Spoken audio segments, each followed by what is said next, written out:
between the two girls, we've had about as much experience with the Medicaid program as you could imagine. And the good, the bad, the loops that you have to jump through to make things happen.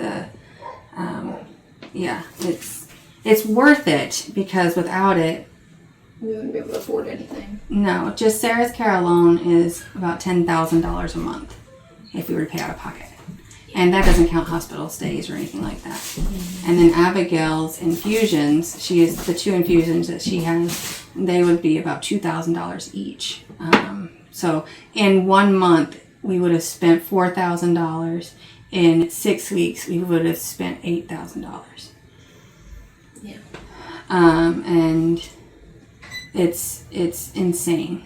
I mean, No one can afford that. nobody can afford that. No. So we, with all of the things that are happening currently, one of the big questions my husband and I had were, what do we do? Because we can only control so much of this.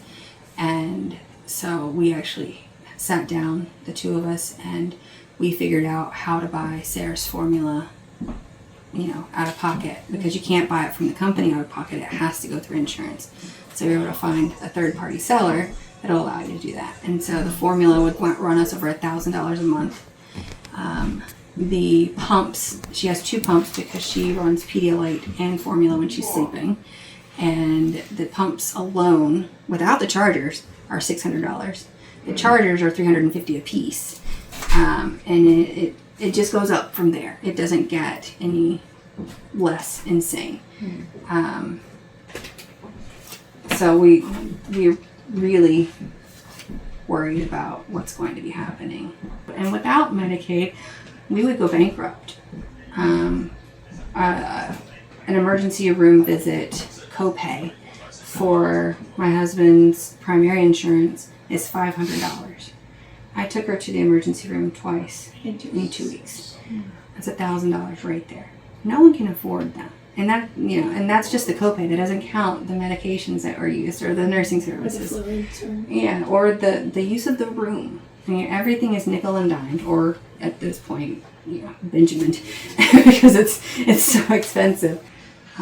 So obviously, her dad and I, our goal is to have enough money set aside for what ifs. But the fact that any American has to think, what if, is terrifying. It shouldn't be that way. We're the richest country in the world, and we have the most abysmal access to health care.